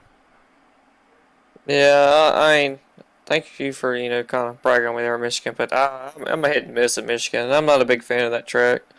It's just I don't know. I just can't seem to get the hang of it. Sometimes, like some races, I'll be good there, and some races I just can't drive there to save my life. So it's either hit and miss. I really just, like I said, looking forward to finishing, up in the top 10 somewhere, get a good point today. Just move on to the next round. Well, Tristan, congrats again on your 3rd win of the season, joining the 3 winners club here. And SRN seems to be a handful of you, all littered throughout each series. But, man, picking up the momentum at the right time. We'll see what you can do in 2 weeks. But before we let you go here tonight, you got any friends, any family, any sponsors you want to give a quick shout out to? Of course, TJ's team, his foundation. Ready Reading Motorsports, of course. You guys for broadcasting. And I did pick up a new sponsor during the week. I didn't have enough time to get it put on the car. It is Simware. They have they create all kind of tees with your kind of car, paint job, whatever you want on their t-shirt, and they put them up for you that you sell, and then it's pretty cool. Let me see if I can let y'all know any more about it, because it's very new to me too. Man gets a sponsor and just comes out and wins. I wish it was on the car. Really, I really It doesn't even put it on the car. Well, my painter was busy, and I don't know how to do that stuff. So that's like a whole other ball game for me. So you wouldn't see me trying to paint a car. It probably looked like somebody with a crayon painting the car. But yeah, Simware, they make all kinds of stuff for you, like with your car design. It's pretty cool. I talked to him over the week. Just like I said, I wish he was on the car this week. It'd been good, awesome. First race with a new sponsor and everything. To join TJ's team on the car, and then like I said, you guys for broadcasting, man. Awesome. As far as I know about them, it's just they take all your sim stuff, whether it's your car or your logos, your number, things like that, and they put it on all kinds of different apparel and things like that to sell for you. So I've actually looked into them myself. They're pretty cool. Like I said, I only looked in a little bit because I've been working 610s these last couple of weeks, so. Maybe we'll start seeing some Tristan Bailey merch circulating around here. We should certainly Ain't see nobody gonna buy fans. that. And keep winning like keep this. winning. You might, yeah, I was gonna say you might build up enough of a name to really sell some merch. Even if you sell one merch, I think that means you made it. Or even if you buy it and just give it to me too, I would count it as well. But man, congrats on the new sponsor, congrats on the win, and congrats on having a week off too, man. You get to hold on to this for 2 weeks, and then we'll get to see you out there at Michigan. So congrats once again. Enjoy celebrating with your Murray boys out there. Had a great night on the team overall, and yeah, like I said, we'll see you at Michigan. All right, guys. Thank y'all again. All right, that was Tristan Bailey, our winner here this evening. Great race tonight. I'm kind of glad this one's turned out the way it did. I mean, we saw some really fast cars start in the back of the field, come through the field. I mean, a lot of the guys in the top 10 were, upwards of +8, +10, +15, +18. Second and third were plus up 18 or up 21 both.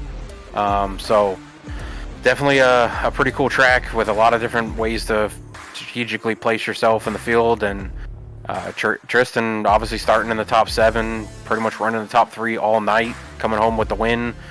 Kind of wish Gerwitz might have got that one pulled off to have a non-playoff driver steal a win, but it is what it is. And Bailey Made it exciting. Bailey comes away and grabs his 3rd win and moves him up into the 3-win category grouping, and I think he takes over the top spot in the points if I'm trying to figure out this points way, but should be close. Definitely going to be a fun 3rd race. Yeah, should be close with Manning finishing back there in 10th and him finishing in 1st with all those bonus points. Regardless, I don't think Manning let a lap either.